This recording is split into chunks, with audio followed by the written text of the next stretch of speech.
Three, one. Okay, we're recording now, Sam. Okay, Daddy. You don't have to say it. People, Sam's in here with me for a reason.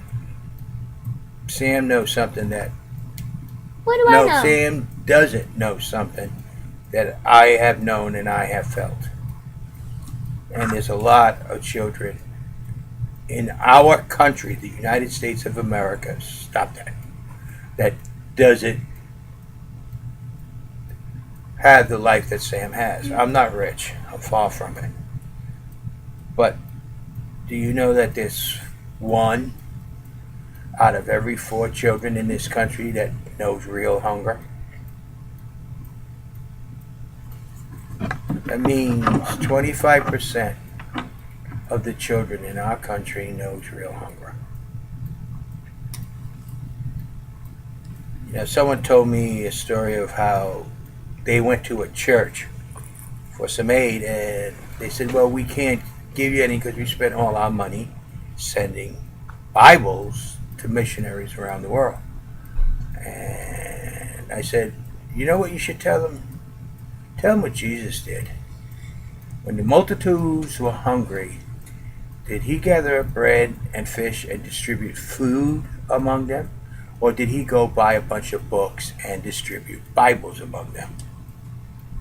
You know, the trouble with our churches is that they teach the teachings of Christ, but they don't know how to practice the life of Christ. There's a lot more to Jesus than just his words. He was the example on how God wanted us to live and respect and love each other. He was the example. He wasn't just a bunch of words out of a book. And somehow all that has been lost. I look at how Jesus lived. Now, it doesn't mean for us to walk around in sandals and dress. It means how did he respond to certain things? During the time when the Israelites were suppressed by the Romans, did he pick up a sword and attack them? No, on the contrary. He embraced them as brothers and led by example. But that's all lost. Now let's talk about our Congress. First thing is, Congress does not work for the federal government. They're not employed by the federal government. That's a very big misconception. The building that Congress is in is built by the federal government. But each and every congressman and senator works for their individual states. Believe it or not, that's the truth. Each and every congressman works for their individual states. Stop that, young lady. Yes, Daddy. The mall is a good example of what Congress is. You take the mall, and you got a whole bunch of stores. Each and every person inside that store doesn't work for the mall. There's only a few that work for the mall. But all those managers, all those employees and everything that are in that mall work for those individual stores. Same thing goes with our Congress. That's one reason why, as president, Congress won't be getting a check from the federal government any longer, either the House or the Senate. They will be getting it from their state, and the money will be allocated and sent to each state according to their representatives. If a state only has one or two representatives for Congress and one and two for the Senate, they will get the money for those. And each state would get the money sent to them. And then they will use that plus whatever they want to add to it, it's their choice, but cannot take away, and send the payment to the senators and congressmen. So that they start realizing that they work for the states. Now, on that grounds, let's talk of how deplorable our Congress really is, both the House and the Senate. They have no passion, none whatsoever, for the American people. When you could turn the TV on and find out that 1 in every 4 child knows hunger and does not know where the next meal is coming from. And yet our Congress is sending all kinds of money and food around the world. Something's wrong there. Because, for example, they had a lady that was getting aid and food stamps and stuff, and she went and got a job, finally, through a program that she was volunteering for. Her salary just went above that of food stamps. So they took the food stamps away. But not only did they take the food stamps away, our government took taxes out of her pay so they could feed other people. Now she's running out of money to feed her own children.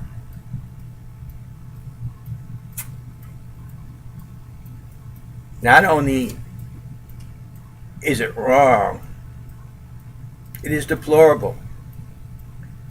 And our government perpetrates this and allows it. When a person is getting assistance and they get a job, that assistance should decrease over time, not instantaneously right now. I mean, we're not talking about welfare kings and queens, those people who sit at home and they get it, take rake in everything. And they got so many stories, they get an extra from here and there and everywhere else. And they spend more time figuring out how to rip off the government than if they put it to work trying to get a job. We're not talking about those type of people. We're talking about the people who are trying to make ends meet, trying to feed their family, trying to pay their bills, and needs help. They start off with help, and then when they get a job, it just disappears. And now they're in trouble.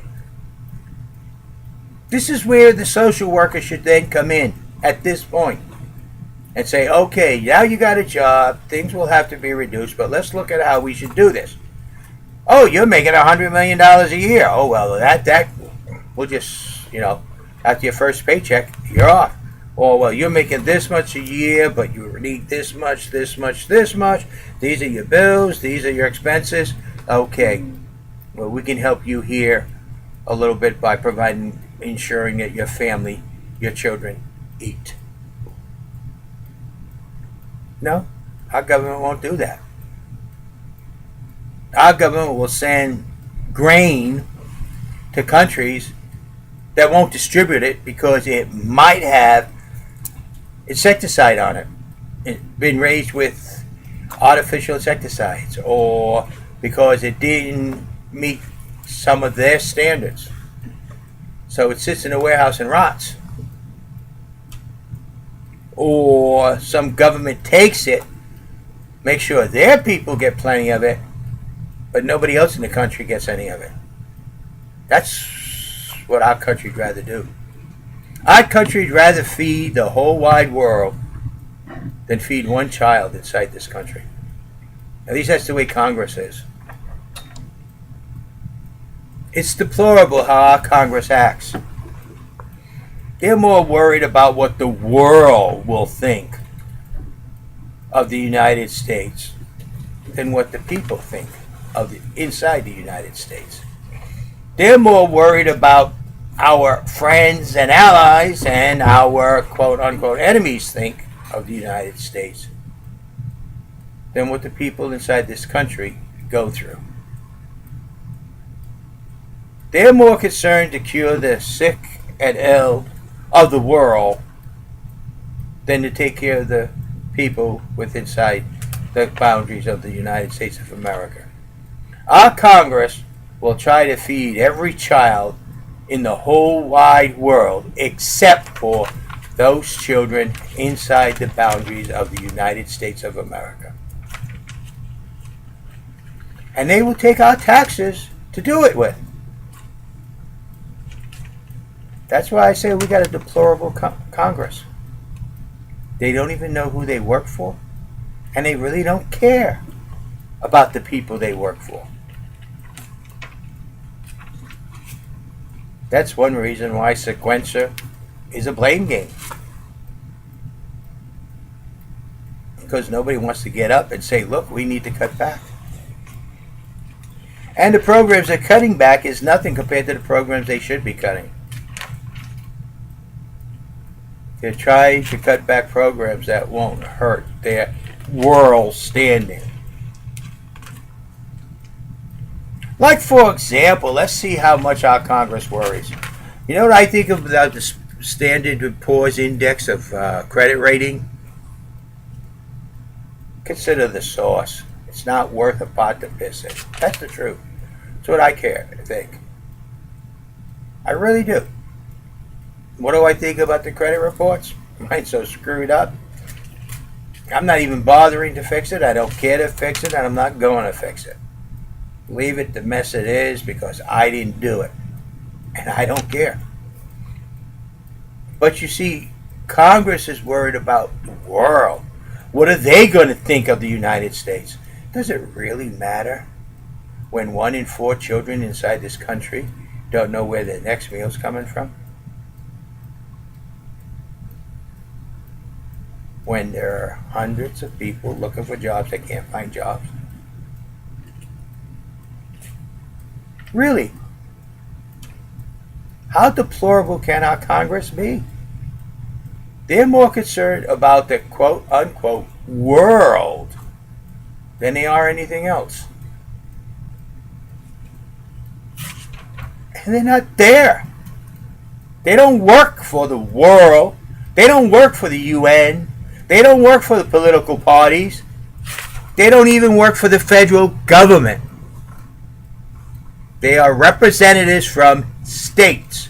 They work for the states they come from. But they're not even smart enough to figure that out. It is deplorable, our Congress, both the House and the Senate. It needs to be changed. We're not going to get it changed by the political parties. I mean, how many times this week you heard political party lines, political party lines, political party lines? Yep. So, bottom line,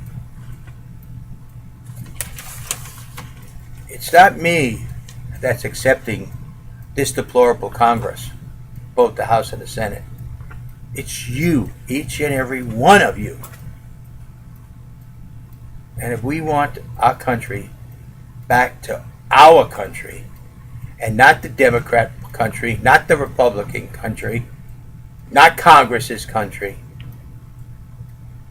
you're going to have to fire each and every one of them and put us in. Yes, I'm running for president. You better figure out what kind of president I'm going to be. Because to me, you, each and every one of you, is what matters. Don't ask me for one specific group. It's each and every one of you. And like I said, as president, every day I will ask myself as I sit down to dinner, do I deserve this dinner? Have I done something to make your life a little bit better? Not outside the boundaries of the United States and its territories. Your life.